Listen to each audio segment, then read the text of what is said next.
Well, House Speaker Nancy Pelosi praising President Biden's, quote, historic $300 billion student loan bailout.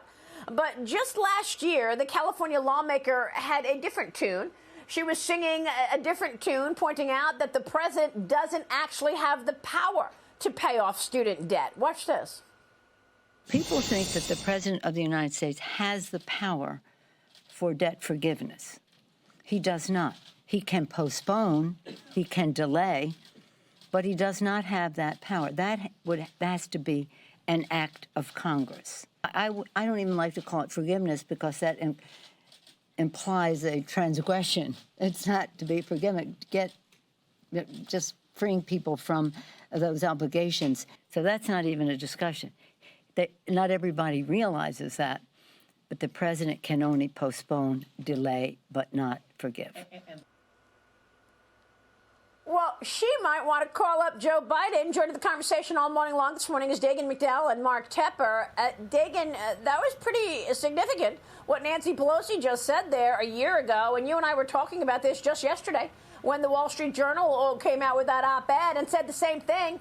The president doesn't have the power. It's Congress's power. So why is he doing it? Nancy Pelosi's now hedging because, again, this is her party and he's a Democrat. She's saying, we didn't know what authority the president had to do this, and now clearly it seems he has the authority.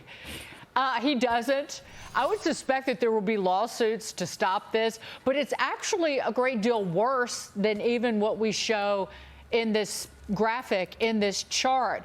Joe Biden is also sweetening the income-based repayment plans that President Barack Obama expanded in the first place. The Wall Street Journal editorial today gets into this. Borrowers currently only pay up to 10% of discretionary income each month, and then after 20 years, you can discharge the debt.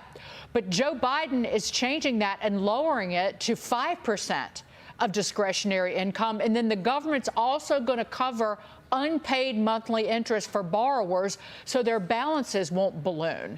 A lot of this kind of doubling in the student debt is that borrowers in recent years weren't paying enough to cover interest and principal payments, so the balances just expanded. So this actually adds, hundreds of billions of dollars, just this one thing I'm talking about, to the cost of all of this. But the general message from Joe Biden and his ilk is people who are responsible are a bunch of suckers. And I don't know how voters react to that come November, because again, if you didn't take on debt to go to college, if you didn't go to college, 62% of Americans don't have a 4-year degree. If if you paid off your debts, you're a bunch of suckers. That's exactly what Joe Biden has said to you. And are you going to sit back and sit down and take that? Yep.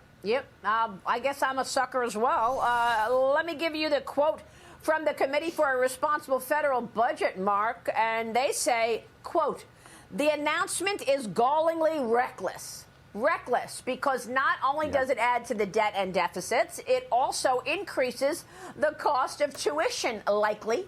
And Maya McGinnis, the head of the Committee for a Responsible Budget, says Biden's student debt cancellation will likely cost between $400 and $600 billion. It is not paid for.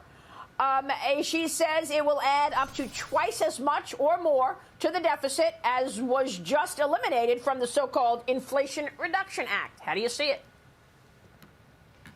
Well, student loans, no doubt. The availability of student loans have driven tuition rates higher. So that, you're just going to see more of that happen. We saw what happened with the EV tax credit, and then I think it was $7,500, and then a day later, the automakers increased the cost of the vehicle by like $8,500 or something like that. Elizabeth Warren made a comment that this in particular was going to help those people living in their parents' basements.